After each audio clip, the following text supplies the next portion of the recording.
শ্রীমঙ্গলে এই পাহাড়ের দিকে আপনি যেদিকে যাবেন রাস্তার চতুর্দিকে কাঁঠাল গাছ, আম গাছ ও লিচু গাছ লাগানো আছে।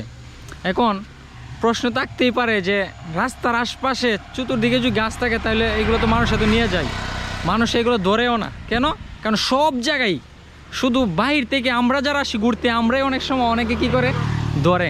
হ্যাঁ, যদি অনেক এরকম করে, কিন্তু এই জায়গার স্থানীয়রা ধরেও না। কেন ধরে না? কারণ এরা প্রত্যেক বাড়িতেই এবং পাহাড়ে বা এদের বাড়িতে আম গাছ, কাঁঠাল গাছ মানে অনেকগুলা, এই জন্য এগুলো এখানে চুরি করে কেউ নিয়ে যায় না। এই যে দেখেন, যেদিকে তাকাবেন শুধু গাছ আর গাছ।